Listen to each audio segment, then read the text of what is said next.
사회병이다 싶으면 사관침을 놓으십니다. 그러니까 비만은 이 행행침법을 써야 될 때가 있고 기행침을 써야 될 때도 있고 사관침법을 써야 될 때도 있거든요. 그래서 여러분들 맥을 보고 판단을 하셔야 되는 거예요. 근데 사관침법하고 기행침은 두 개를 동시에 쓰는 경우가 많이 있어요. 비만이. 네? 비만이든 아니든 두 개를 동시에 써가지고 고치는 경우가 많다. 대부분이란 말이에요. 그러니까 별 어려운 거 없잖아요. 이거 아니면 이거라. 그러면은 아까 얘기했잖아요. 맥이 두 개가 동시에 잘 나오더라. 더더구나 맥을 보는데 부가 있고 침이 있다 그랬죠. 부가 있고 침이 있단 말이야. 떠서 나오는 맥이 있고 깊은 곳에 들어있는 깊은 곳에 있는 맥이 장부의병이잖아요. 그런데 깊은 곳에서 맥이 두 개가 동시에 나와버리면 더더구나 삼극되는 장부끼리 나와버리면 이건 기행의 병이야. 장부 두 개가 동시에 나쁘니까 삼극되는 장부가 그럼 기행의 병일 수밖에 없잖아요. 그런 병은 내경침법으로 못 고칩니다. 안 됩니다. 이걸로. 그건 기행침으로 할 수밖에 없어요. 근데 희한하게 이렇게 하고 나면 그 다음에 맥이 정리가 돼 나와. 요렇게 지금 며칠만 나와 보면은 싹 정리가 돼 나오거든. 그때 내경침법으로 고치면 되는 거예요. 그러니까 사해의 병이 걸리면 사해의 병부터 우선 치료를 하고 그 다음에 기경의 병이 걸리면은 기경침을 놔갖고 이걸 치료를 하고 그 다음에 이제 정경의 병이잖아요. 이거는 정경의 병이라.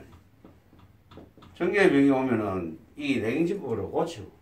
근데 정경의 병도 보면 맥이 여러 가지 오늘은 홍맥 고쳤더니 내일은 모맥 나오더라. 그럼 모맥 고치고. 그 다음날은 성맥 나오더라. 성맥 고치고. 하나씩 벗겨 나가면 여기서부터 이 양파가 요래 있으면요. 양파 껍데기 하나씩 벗겨 나가는 거야. 하나씩 벗겨 나가면 나중에 속대만 남잖아. 응? 그렇게 고치는 거예요. 네, 비만도 마찬가지입니다. 이 사해의 병일 수도 있고 기경의 병일 수도 있고 정경의 병일 수도 있습니다. 정경의 병은 고치기 쉬워요. 진짜 정말로 그래요. 우리 생식 하는 사람들은 농담삼아 생식만 먹으면 저절로 빠진다는 거예요. 실제로 그래요. 생식만 먹어도 진짜 석 달이면 그냥 빠져요. 그냥 거의 7, 8kg 이상 뺄 수 있어요. 근데 기경의 병이나 사해의 병이 들어가는 순간부터는 빼는데 시간이 걸리는 거예요. 어쨌든 비위장을 고치지 않고서는 안 빠집니다. 무조건 비위의 병일 수밖에 없어요.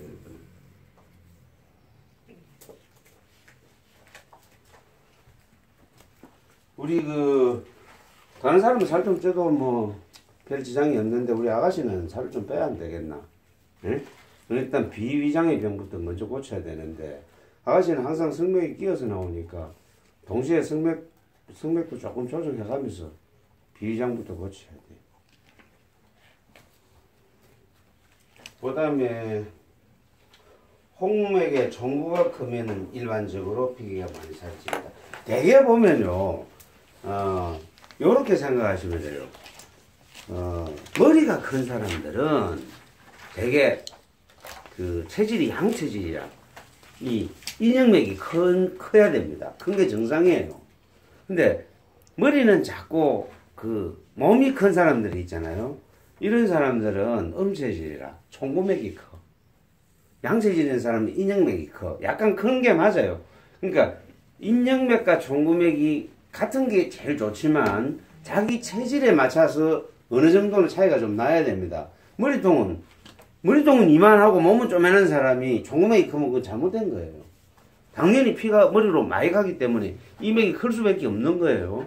그런데 덩치는 이만하고 머리는 쪼매난 사람이 인형맥이 크다면 이거 잘못된 거라. 이건 피가 당연히 밑으로 많이 가기 때문에 총구맥이 클 수밖에 없는 거예요.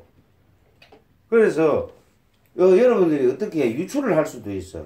어떤 환자가 왔는데 이 사람은 덩치도 크고 근데 머리는 쪼매난 사람인데 맥을 만져보니 총구맥은 쪼매난 게 인형맥이 이따만히 크더란 말이야. 잘못됐잖아. 그러면 유추를 할 수가 있습니다. 어느 정도. 이 사람이 큰 수술을 한번 했다든가 제왕절개를 했다거나 그럼 맥이 완전히 거꾸로 된 거예요. 근데 이 거꾸로 된 걸 바르기 참 이런 사람들은 시간이 많이 걸려요. 침만 나가지고 쉽게 잘 안 발라져요. 오랜 시간을 잡고 있어는 맥을 발라요. 대개 한국 사람들은 뭐 머리가 큽니다. 이거 몸보다. 근데 요즘 젊은 애들은 안 그렇죠. 젊은 애들은 육식을 많이 하다 보니까 몸이 많이 크고 머리가 좀 작은 경우가 많죠. 그래서 저 아버지 저 엄마 보고 전부 다 대두족이라 그러네. 요즘 애들은 지들은 머리 작은 게 그 미남 미녀에 들어가잖아. 그렇지만은 저 아버지 저 엄마는 다 크거든. 옛날 사람들은 다 식물성 많이 먹고 자라다 보니까 육체는 작고 머리통이 커질 수밖에 없는 거예요. 그 요즘 애들은 보면은 이제 서구화가 되는 거예요. 몸 자체가. 육체는 커지고 머리통은 작아지고 하는. 이런 애들은 사실은 총금액이 좀 클 수밖에 없는데 한 20대 후반, 30대 초중반쯤 되면 맥이 거꾸로 돼 있는 애들이 많아. 이건 수술 아니고도 그런 애들은 맥을 고쳐줘야 돼요. 그 자기 몸에 맞게 맥을 고쳐줘야 돼요. 그런 게 당장은 본인은 못 느끼지만 그게 나중에 몸에 중병으로 오고. 어떤 식으로 뭐라고 굳이 얘기할 건 없는데 중병으로 와요. 그냥 나중에 아주 고치기 힘든 병으로 오니까. 그 다음에 또 어떤 거냐면 특히 여자애들 같은 경우는 그 생리통이 심하거나 나중에 유선을 잘한다거나 여자들 경우 그 거의 백발백중이다 보면 돼요. 유산을 잘한다거나 임신이 잘 안 된다거나 여자들은 그런 경우가 많아요. 여자애들 그런 경우는 애 놓을 때 혹시나 임신이 됐다 하더라도 거의 뭐 7, 80%는 다 제왕절개해야 돼요. 요즘 뭐 하기가 수술 기술이 좋으니까 나는 안 고치고 제왕절개 하겠다 하면 할 말은 없다 나는. 예?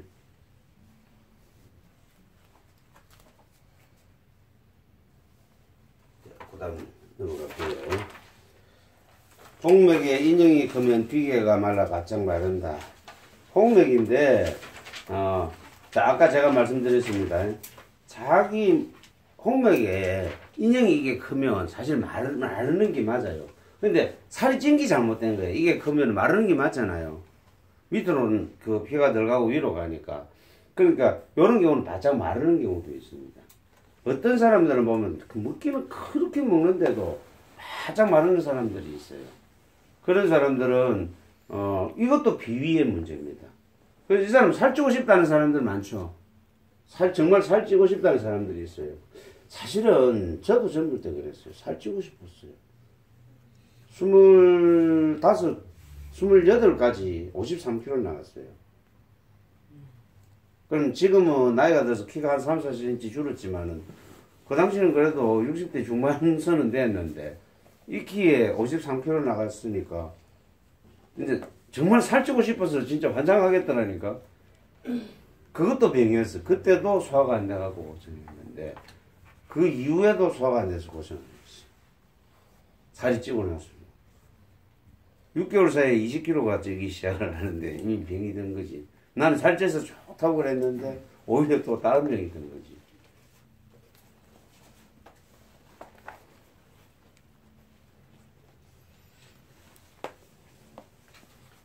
몸통이나 배꼽 부위가 차다든지 살이 찐 경우도 표의 기운이 모자란 경우다.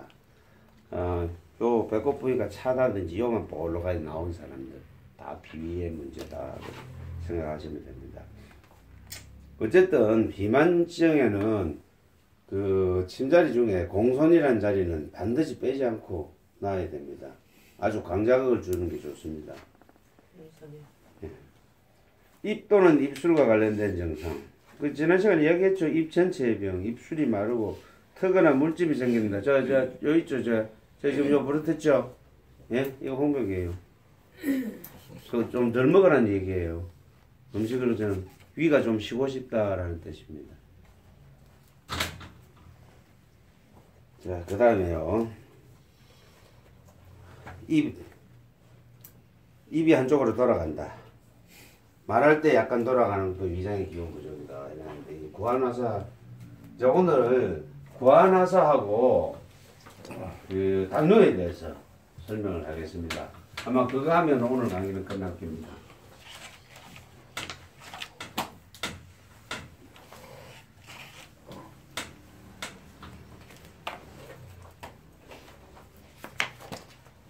그거 흔히 말하는 와사풍. 자, 이것도 중풍이라 해가지고 와사풍이라 해서 중국 그 중의학에서 이걸 경풍이라 그래. 경풍. 가벼운 풍이다. 일단 우리가 흔히 알기로 풍이라는 것은 한쪽이 비틀어진 게 풍이죠. 그러니까 입만 비틀어졌으니까 경풍이라고, 가벼운 풍이라고 그래요. 중국 중의학에서는 그렇게 부르기도 하는데, 이 우리가 와사풍 하는 게 우리나라 한의학 사전에는 구안괴사로 되어 있습니다. 우리나라 한의학 사전에는 구안괴사예요. 중국에서는 그냥 구안와사라 그래요. 그리고 일반 우리가 시중에서는 그냥 와사풍, 구안와사 그렇게 얘기합니다. 그래서 구안와사, 구안괴사 같은 말이에요. 네, 구는 뭐냐? 입이고 안은 눈이죠. 자, 와사 해봅시다. 와사. 경사진다는 소리거든. 빼딱하게 경사진다는 소리거든요. 와는 빼딱하게 경사집니다. 입과 눈이 경사진다, 비틀어지는 거예요. 제일 먼저 나타나는 게 혀에서 나타납니다. 본인 스스로, 구안화사가 처음 올 때 느껴보면 이래요. 본인 스스로가 눈과 입 쪽에 좀 감각이 없는 것 같다라고 느끼면서 찾아오는 사람들이 있습니다. 아주 초기에. 그런 사람들 혀내 보세요 하면 혀가 백발백중 돌아가 있어요. 혀는 제일 먼저 나타납니다. 자, 혀는 구안화사가 아니더라도 그냥 일반 중풍에도 반드시 혀는 돌아가게 되어 있습니다. 근데 구안화사에서 혀가 제일 먼저 돌아가고 그 다음에 입과 눈이 돌아갑니다. 자, 돌아가는 이유는 뭐냐면은 여기 근육들 있죠? 여기 근육 있죠? 여기 근육, 여기 눈가의 근육, 눈을 뜨게 하고 감게 하는 근육들 있잖아요. 이 근육이 풀려버려요. 탱글탱글 고무줄처럼 탱글탱글 해야 되는데 고무줄 늘어나갖고 풀린 상태가 돼버려요. 그러면 당기줘야 되잖아. 눈을 잡아야 되죠. 윗꺼풀로 아랫꺼풀로 눈을 잡아줘야 되고 위턱하고 아래턱을 이렇게 당겨서 잡아줘야 되는데 풀려버리니까 축 처져 버리는 거예요. 눈도 처지고 입술도 처져버려요. 그러니까 어느 쪽에 병이 있어요? 내려간 쪽에 병이 있겠어요? 올라간 쪽에 병이 있겠어요? 처진 쪽에 병이 되는 거예요. 어떤 사람들은 처지다고 생각을 안 하고 한쪽에 올라갔다고 생각하는 사람이 있어. 그래서 올라간 쪽이 병이라고 착각하는 사람이 있는데 안 그렇습니다. 구안화사는 반드시 처진 쪽이 병입니다. 자, 이 구안화사가 생기는 원인이 몇 가지가 있어요. 첫 번째는 얼굴에는